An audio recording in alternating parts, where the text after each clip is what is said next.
अस्सलाम वालेकुम dear friends.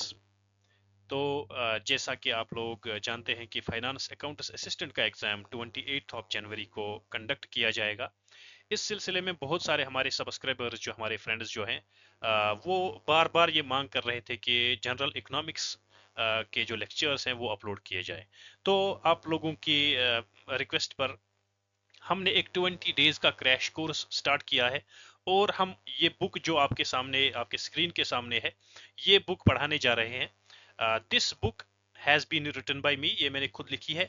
ये बुक जो है ये आपके स्क्रीन पर आ रही होगी, general economics for all JK SSB exams. तो इसमें जनरल इकोनॉमिक्स के जितने भी लेक्चर्स हैं specially for finance accountant assistant, वो सारे लेक्चर्स इसमें डिस्कस किए गए हैं। तो मैं ये बताना चाहूंगा कि ये बुक जो है पिछला जो फाइनेंस अकाउंटेंट असिस्टेंट का एग्जाम हुआ उसमें 10 में से तकरीबन 9 क्वेश्चंस इस बुक में से आए थे। You can check the previous paper and you can tally with this book. तो इस बुक में से तकरीबन तकरीबन 9 क्वेश्चंस आए थे आउट ऑफ 10 क्वेश्चंस। तो आपका टाइम वेस्ट किए बिना हम स्टार्ट करते हैं। ये 20 डेज का क्रैश कोर्स होगा। आप 20 डेज हमारे साथ बने रहिए, इंशाल्लाह आपके इकोनॉमिक्स के 10 मार्क्स बिल्कुल कंप्लीट हो जाएंगे। तो दोस्तों हमारे इकोनॉमिक्स के सिलेबस में जो पहला टॉपिक दिया गया है वो है introduction to economics, basic concepts and principles. ठीक है, यानी इकोनॉमिक्स के जो बेसिक कंसेप्ट्स या बेसिक प्रिंसिपल्स हैं उनके बारे में आपको एग्जाम में पूछा जाएगा। तो हम स्टार्ट करते हैं। इकोनॉमिक्स की अगर हम बात करें तो इकोनॉमिक्स जैसे कि आपने बहुत सारे सब्जेक्ट्स का नाम पढ़ा होगा और फिर आपने देखा होगा कि इसका नाम जो है वो डिफरेंट लैंग्वेजेस से डिराइव किया जाता है। तो इसी तरह से अगर इकोनॉमिक्स की बात करें तो टर्म इकोनॉमिक्स जो है ये 2 ग्रीक वर्ड से इसको डिराइव किया गया है। ठीक है, पहला वर्ड है ओइकोस और दूसरा है नेमीन्स। Oikos and नेमीन्स। तो ओइकोस का जो मतलब है वो है हाउस होल्ड और नेमीन्स का मतलब है management. So oikos and means it means household management. So in simple terms अगर हम एक लेमैन की लैंग्वेज में कहेंगे तो इकोनॉमिक्स का मतलब है हाउस होल्ड मैनेजमेंट। हम कैसे हम अपने हाउस होल्ड को मैनेज कर पाएंगे करेंगे। ठीक है, कैसे हम अपने हाउस होल्ड को मैनेज करते हैं। तो ये एक लेमैन की डेफिनेशन है, एक लेमैन की लैंग्वेज में इकोनॉमिक्स की डेफिनेशन है। अगर हम एक अच्छी सी डेफिनेशन देखना चाहेंगे इकोनॉमिक्स की तो वो इसके नीचे दी गई है कि इकोनॉमिक्स जो है, economics is a branch of social science. ठीक है, इकोनॉमिक्स जो है ये सोशल साइंस का एक ब्रांच है। ठीक है, सोशल साइंस एक ऐसा साइंस है, एक ब्रांच ऑफ स्टडी है जिसमें हम ह्यूमन बिहेवियर के बारे में पढ़ते हैं। तो इकोनॉमिक्स जो है ये इसी सोशल साइंस का एक ब्रांच है और ये किसके बारे में डील करता है? Which deals with the rational management of limited resources. हमने बहुत बार पढ़ा होगा कि रिसोर्सेज जो इस दुनिया में हैं वो लिमिटेड हैं। ठीक है, यानी लैंड रिसोर्सेज होंगी, वाटर रिसोर्सेज होंगी या कोई भी रिसोर्सेज होंगी दुनिया में, तो वो रिसोर्सेज जो है वो लिमिटेड होती है। इकोनॉमिक्स का कंसेप्ट यही है कि स्कार्सिटी ऑफ रिसोर्सेज। ठीक है, यानी इकोनॉमिक्स में हम पढ़ते हैं रिसोर्सेज इस दुनिया में स्कार्स हैं यानी कम हैं, लिमिटेड हैं। ठीक है, तो हम इकोनॉमिक्स में क्या पढ़ते हैं? इकोनॉमिक्स वो ब्रांच है सोशल साइंस का जो डील करता है कि इन लिमिटेड रिसोर्स को कैसे रैशनली मैनेज किया जाए, एक अच्छे तरीके से कैसे इसको मैनेज किया जाए। ठीक है, in relation to unlimited wants, क्योंकि इंसान की जो वांट्स हैं वो अनलिमिटेड हैं लेकिन रिसोर्सेज जो हमारे पास हैं वो लिमिटेड हैं। ठीक है, तो इन अनलिमिटेड वांट्स को फुलफिल करने के लिए जो हमारे पास लिमिटेड रिसोर्सेज हैं उनको रैशनली कैसे मैनेज किया जाए, उनको उस तरीके से कैसे मैनेज किया जाए कि हमारी जो अनलिमिटेड वांट्स है वो फुलफिल हो जाए। ठीक है, तो इनको इन लिमिटेड रिसोर्सेज को फिर इस अंदाज में यूटिलाइज करना है, इस अंदाज में मैनेज करना है, इस रैशनल अंदाज में मैनेज करना है कि एक इंडिविजुअल कंज्यूमर जो होगा वो इस लायक होना चाहिए कि वो अपना सेटिस्फैक्शन मैक्सिमाइज कर पाए, या एक प्रोड्यूसर जो होगा वो अपना प्रॉफिट मैक्सिमाइज कर पाए, या सोसाइटी जो होगी वो अपना सोशल वेलफेयर मैक्सिमाइज कर पाए। ठीक है, तो ये है नटशेल में इकोनॉमिक्स का मतलब। इकोनॉमिक्स, तो मैं रिपीट करूंगा कि इकोनॉमिक्स एक ऐसा ब्रांच है सोशल स्टडीज का जिसमें हम रैशनली कैसे मैनेज किया जाए लिमिटेड रिसोर्सेज को, ये पढ़ते हैं। ठीक है, या इकोनॉमिक्स वो ब्रांच है सोशल साइंस का जिसमें हम पढ़ते हैं कि लिमिटेड रिसोर्सेज को कैसे मैनेज किया जाए ताकि इंसानों की अनलिमिटेड वांट्स फुलफिल हो। ठीक है, तो इसका जवाब भी ऐसे दिया गया है कि इन लिमिटेड रिसोर्सेज को ऐसे इस अंदाज में यूटिलाइज करना चाहिए, इस अंदाज में मैनेज करना चाहिए कि एक इंडिविजुअल कंज्यूमर जो होगा वो अपना सेटिस्फैक्शन लेवल मैक्सिमाइज कर पाए, या प्रोड्यूसर जो होगा वो अपना प्रॉफिट मैक्सिमाइज कर पाए, या सोसाइटी जो होगी वो अपना सोशल वेलफेयर मैक्सिमाइज कर पाए। ठीक है, तो ये है इन नटशेल इकोनॉमिक्स का कंसेप्ट। तो अगर हम शॉर्ट में कहें तो इकोनॉमिक्स का जो बेसिक कंसेप्ट है वो है optimum utilisation of scarce resources. ठीक है, कि स्कार्स, स्कार्स मींस लिमिटेड, यानी लिमिटेड जो हमारे पास रिसोर्सेज हैं उनको उनका ऑप्टिमम यूटिलाइजेशन कैसा किया जाए, कैसे किया जाए। ठीक है, उनको इन इन एन ऑप्टिमम वे उनको कैसे यूटिलाइज किया जाए ताकि ये अबो जो हमने तीन चीजें पढ़ी, कंज्यूमर के बारे में, प्रोड्यूसर के बारे में या सोसाइटी के बारे में, ये तीनों मकासद हमको हासिल हों, तो इस अंदाज से स्कार्स रिसोर्सेज को मैनेज करना चाहिए। तो ये हम इकोनॉमिक्स में, बेसिक इकोनॉमिक्स में पढ़ते हैं। ये है इकोनॉमिक्स का एक जिस्ट, इकोनॉमिक्स का जो हम नटशल में एक आइडिया बोलते हैं, ये है। तो इसके बाद हम देखेंगे specific definitions of economics. Specific definitions of economics, अभी तक हम जनरली डिफाइन कर रहे थे इकोनॉमिक्स को कि जनरली कैसे डिफाइन किया जाए इस इकोनॉमिक्स को, या जनरल आइडिया क्या है इस इकोनॉमिक्स का। अब हम देखेंगे कि स्पेसिफिकली कैसे डिफाइन किया है इकोनॉमिस्ट्स ने, इकोनॉमिस्ट्स का क्या आइडिया है, क्या उनका सोचना है इस इकोनॉमिक्स के बारे में। ठीक है, तो पहला जो डेफिनेशन हमारे पास है वो है वेल्थ डेफिनेशन। ठीक है, और ये वेल्थ डेफिनेशन जो दिया है, ये दिया है एडम स्मिथ ने, जिनको कहा जाता है father of economics. Father of economics यानी एडम स्मिथ ने ये डेफिनेशन दिया है। इस डेफिनेशन को हम कहते हैं वेल्थ डेफिनेशन ऑफ इकोनॉमिक्स। उन्होंने एक किताब लिखी जिस किताब का नाम है an inquiry into the nature and causes of wealth of nations, और इसको शॉर्ट में कहा जाता है वेल्थ ऑफ नेशंस। ठीक है, इन्होंने ये किताब लिखी 1776 में। ठीक, तो इस किताब का जो पॉपुलर नेम है वो है वेल्थ ऑफ नेशंस। इस किताब में एडम स्मिथ ने कैसे डिफाइन किया है इकोनॉमिक्स को, उन्होंने डिफाइन किया है economics is concerned with the generation of wealth of Nations. यानी इकोनॉमिक्स जो है इसका बुनियादी मकसद जो है वो ये है कि नेशंस कैसे अपनी वेल्थ को जनरेट कर पाए, अपनी वेल्थ इंक्रीज कर पाए। ठीक है, तो इनका जो आइडिया है, the great object of political economy of every country is to increase the riches and power of that country. यानी riches and power means the wealth of that country. ठीक है, तो हर किसी इकोनॉमी का ये मकसद होता है कि हमारी जो वेल्थ है, हमारी जो रिचनेस है वो इंक्रीज हो जाए। ठीक है, so this is the wealth definition of economics and it has been given by Adam Smith, the father of economics, in his remarkable book an inquiry into the nature and causes of wealth of nations. And this view was supported by J.S. Mill, John Stuart Mill, and William Senior. These were also the classical economists. Adam Smith जो है वो एक classical economist हैं, और इसके साथ साथ J S. Mill और William Senior, they are also classical economists who supported this viewpoint of Adam Smith. And this definition is also known as the classical definition of economics. इस definition को कहा जाता है classical definition of economics. ठीक है, तो ये है क्लासिकल डेफिनेशन ऑफ इकोनॉमिक्स, जिसको वेल्थ डेफिनेशन भी कहा जाता है या एडम स्मिथ्स डेफिनेशन भी कहा जाता है।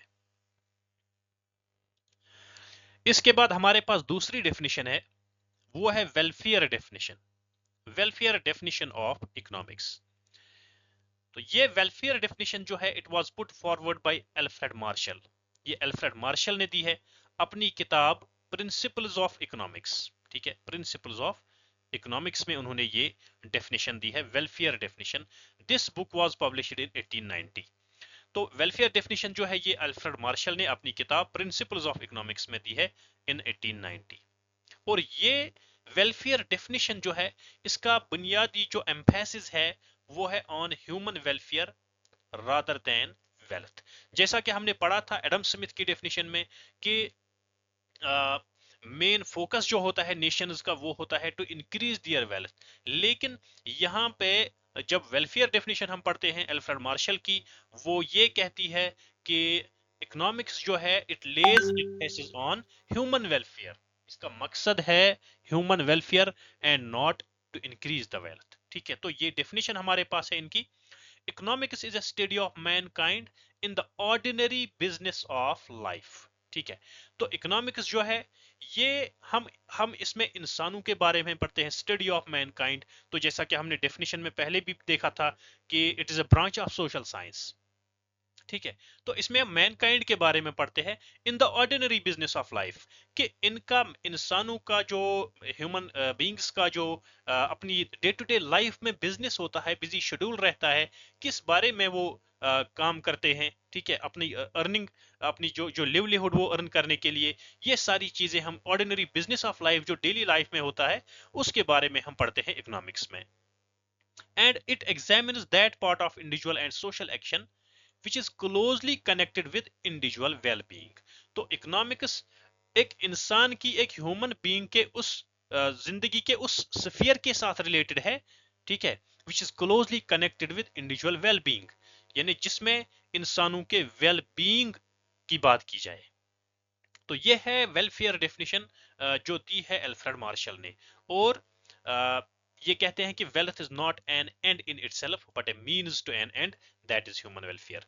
यानी जैसे हमने पढ़ा था कि एडम स्मिथ ने कहा कि इकोनॉमिक्स जो है उसका अल्टीमेट गोल जो है वो है कि ह्यूमन वो है कि वेल्थ कैसे इंक्रीज की जाए नेशंस की। लेकिन जो अल्फ्रेड मार्शल कहते हैं वो कहते हैं कि वेल्थ जो है वो एक मीन्स है, वो एक मीन्स है, और हमारा एंड गोल जो है वो है ह्यूमन वेलफेयर।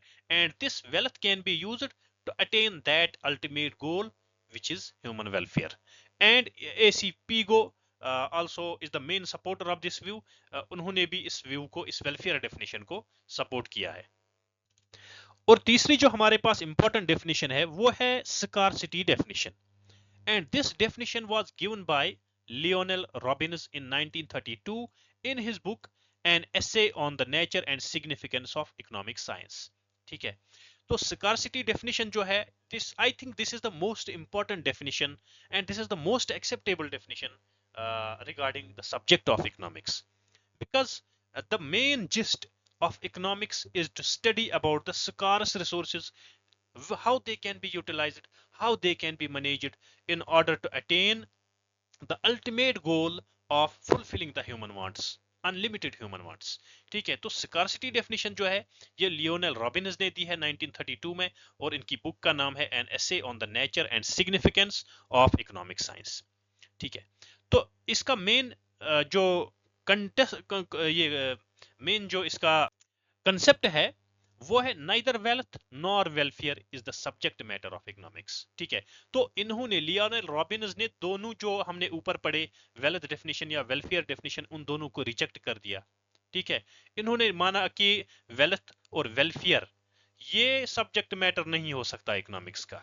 ठीक है, तो फिर क्या है, फिर इन्होंने कहा कि economics is the science which studies human behaviour. फिर से इन्होंने भी कहा कि ह्यूमन बिहेवियर के बारे में पढ़ते हैं हम इकोनॉमिक्स में, as a relationship between ends and scarce means. ये बहुत इंपॉर्टेंट पॉइंट है यहाँ पर।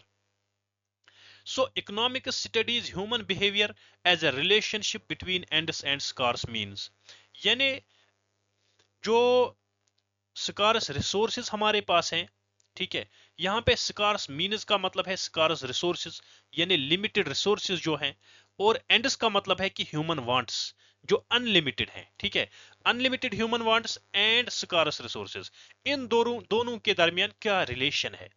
क्योंकि हमें पता है कि हमारी वांट्स जो है वो अनलिमिटेड हैं और हमारे पास रिसोर्सेज जो है वो लिमिटेड हैं। ठीक है, तो इन दोनों के बीच में क्या रिलेशन है, कैसे हम ह्यूमन बिहेवियर को पढ़ते हैं as a relationship between these two things, these two issues, that is ends and scarce means, that is what economics deals with। ठीक है, और ये scarce resources जो हैं इनके अल्टरनेटिव यूजेस होते हैं। अल्टरनेटिव मतलब देखिए फॉर एग्जांपल हमारे पास लैंड है, लैंड जो हमारा रिसोर्स है उस पर हम स्ट्रक्चर कोई बिल्डिंग भी बना सकते हैं, उसको क्रॉप कल्टीवेशन के लिए भी यूज करते हैं या किसी और मकसद के लिए भी यूज कर सकते हैं, पेड़ पौधे उगाने के लिए भी यूज कर सकते हैं, और डिफरेंट जो है चीजें उसके लिए हम यूज कर सकते हैं। ठीक है, तो लैंड ही है जहां पर से हम रोड्स निकालते हैं, ठीक, और मीन्स ऑफ कम्युनिकेशन हमारे पास बन जाते हैं। ठीक है, तो डिफरेंट यूजेस, अल्टरनेटिव यूजेस, ये रिसोर्सेज का एक बहुत ही एक अहम कैरेक्टरिस्टिक फीचर है कि उनके पास अल्टरनेटिव यूजेस होते हैं। ठीक है, तो ये है लियोनेल रॉबिन्स की डेफिनेशन का एक मेन जिस्ट। वो कहते हैं कि इंसान के पास वांट्स जो है वो अनलिमिटेड हैं, लेकिन रिसोर्सेज जो है वो लिमिटेड है। और अब इन दोनों को कैसे मैनेज किया जाए, उस वो चीज जिस सब्जेक्ट में हम पढ़ते हैं उस सब्जेक्ट का नाम है इकोनॉमिक्स। तो मेन प्रपोजिशन जो है, मेन जो इन्होंने कहा है लियोनेल रॉबिन्स ने, वो हमारे पास ये हैं main propositions. Human wants are limited and the means और resources to satisfy these wants are limited. ठीक है, और स्कार्स, यानी हमारे ह्यूमन वांट्स जो है वो अनलिमिटेड हैं, हमारे ह्यूमन वांट्स जो हैं वो अनलिमिटेड हैं, लेकिन हमारे पास जो रिसोर्सेज हैं इन वांट्स को सेटिस्फाई करने के लिए वो हमारे पास लिमिटेड हैं। ठीक है, तो ये एक मसला खड़ा हो जाता है जब हम ज्यादा चाहते हैं लेकिन अवेलेबल कम है, तो इस कम अवेलेबिलिटी में हम कैसे अपने वांट्स को फुलफिल करें, ये एक बहुत बड़ा मसला खड़ा हो जाता है। और इस मसले को हल करने के लिए हमारे पास जो सब्जेक्ट है वो है सब्जेक्ट ऑफ इकोनॉमिक्स, और यही इकोनॉमिक्स सब्जेक्ट हमारे इस सवाल का जवाब देता है कि हम अपने अनलिमिटेड वांट्स को कैसे लिमिटेड रिसोर्सेज से सेटिस्फाई कर सकें। तो इसके बाद हम देखेंगे कि major classification of economics, economics को इकोनॉमिस्ट्स ने कैसे क्लासिफाई किया है। ठीक है, तो इकोनॉमिक्स को जनरली क्लासिफाई किया जाता है into micro economics and macro economics, means two branches of economics. There are two branches of economics which have been classified by the leading economists, that is the microeconomics and macroeconomics। और ये जो terms हैं micro economics और macro economics, ये coin की थी Ragnar frisk ने, जो नॉर्वेगियन इकोनॉमिस्ट हैं। ठीक है, इन्होंने 1933 में ये टर्म्स जो है माइक्रो इकोनॉमिक्स और मैक्रो इकोनॉमिक्स, इन दोनों टर्म्स को कॉइन किया था, और इन्होंने नोबेल प्राइज हासिल किया 1969 में। ठीक है, तो माइक्रो इकोनॉमिक्स का जहां तक सवाल है, माइक्रो मीन्स स्मॉल, जैसा माइक्रोस्कोप बोलते हैं, microscope a device which is used to see small, very small tiny things. ठीक है, तो इस डिवाइस को कहा जाता है माइक्रोस्कोप। इसी तरह से माइक्रो मीन्स स्मॉल, तो माइक्रो इकोनॉमिक्स जो है इसमें हम क्या पढ़ते हैं, इसमें हम स्मॉलर यूनिट्स ऑफ इकोनॉमी के बारे में पढ़ते हैं। लाइक हमारे पास जो स्मॉलर यूनिट्स हैं, लाइक इंडिविजुअल है, एक हाउस होल्ड है, एक फर्म है, तो ये छोटी छोटी चीजें जो है इकोनॉमी को, जो मतलब इकोनॉमी के जो बेसिक यूनिट्स ऑफ इकोनॉमी कहलाते हैं, इनके बारे में हम माइक्रो इकोनॉमिक्स में पढ़ते हैं। तो इसी तरह से जो कंसेप्ट हैं, छोटे छोटे concept like demand, supply, consumer behaviour and producer behaviour, ये चीजें हम माइक्रो इकोनॉमिक्स में पढ़ते हैं। इसी तरह से मैक्रो इकोनॉमिक्स की बात अगर करें तो मैक्रो जो है इसका मतलब है लार्ज और बिग, तो इसलिए मैक्रो इकोनॉमिक्स जो है ये छोटी छोटी चीजों के बारे में डील नहीं करता, ये एक इंडिविजुअल या फर्म के बारे में डील नहीं करता, बल्कि ये एक टोटल नेशनल इकोनॉमी के बारे में डील करता है। ठीक है, तो ये नेशनल इकोनॉमी के बारे में जो सब्जेक्ट डील करे उसको कहा जाता है macro economics. So macro economics focuses on various larger issues, जो छोटे छोटे इश्यूज हैं उनके बारे में हमने माइक्रो इकोनॉमिक्स में पढ़ा, लेकिन जो बड़े इश्यूज हैं, लाइक देखिए हमारे पास इश्यूज हैं for example gross domestic product of an economy, ठीक है, अनएम्प्लॉयमेंट है, या इन्फ्लेशन है, या बाकी जो इंपोर्ट्स और एक्सपोर्ट्स हैं। ठीक है, तो इन चीजों के बारे में हम कहाँ पढ़ते हैं? मैक्रो इकोनॉमिक्स में। तो माइक्रो इकोनॉमिक्स में स्मॉलर यूनिट्स के बारे में पढ़ते हैं, और मैक्रो इकोनॉमिक्स में बड़े बड़े कंसेप्ट्स के बारे में, like national growth, growth and development, GDP, gross domestic product, या inflation, unemployment, poverty, imports and exports, या इंटरनेशनल ट्रेड। ये सारी चीजें हम पढ़ते हैं मैक्रो इकोनॉमिक्स में, या मनी एंड बैंकिंग। तो ये सारी चीजें सब्जेक्ट मैटर है मैक्रो इकोनॉमिक्स का। तो दोस्तों, इसके साथ ही आज का हम ये लेक्चर एंड करते हैं। उम्मीद है कि आप लोगों को अच्छा समझ आया होगा और अच्छी तरह से आप लोगों ने एंजॉय किया होगा इस लेक्चर को। दोस्तों, मेरी आपसे यही गुजारिश रहेगी कि चूंकि हमने चैनल को बहुत टाइम बाद स्टार्ट किया, तो आप प्लीज़ हमारी इस चैनल को सब्सक्राइब कीजिए और इस चैनल को ज़्यादा से ज़्यादा शेयर करें, ताकि दूसरे फ्रेंड्स के पास भी पहुंच जाए। ठीक है, और जो आगे आपकी सजेशंस होगी, they are most welcome, you are most welcome to drop your suggestions in the comment box. Subscribe करें, शेयर करें इस चैनल को ज़्यादा से ज़्यादा, ताकि दूसरे फ्रेंड्स भी इसका फ़ायदा उठा सकें। और इसके साथ साथ मैं ये भी कहना चाहूँगा कि हम इंशाल्लाह बहुत जल्द एमसीक्यू सीरीज़ लाने वाले हैं इकोनॉमिक्स के बारे में। तो जो आपको फाइनेंस अकाउंट असिस्टेंट का एग्जाम है, उस एग्जाम के रिलेटेड तमाम सेक्शंस जो आपके सिलेबस के हैं, उसके रिलेटेड हम एक एमसीक्यू सीरीज हैं क्योंकि लाने वाले हैं। क्योंकि हम वो कल लाने वाले थे, तो कुछ वजूहत की बिना पर वो नहीं कंप्लीट हो सकी। इंशाल्लाह it will take a few days more and we will come up with a full MCQ series of 1200 plus MCQs, and you will get a lot of benefit from that MCQ series। तो इसके साथ ही हम आज का lecture and करते हैं, लेते हैं विदा। अल्लाह हाफिज।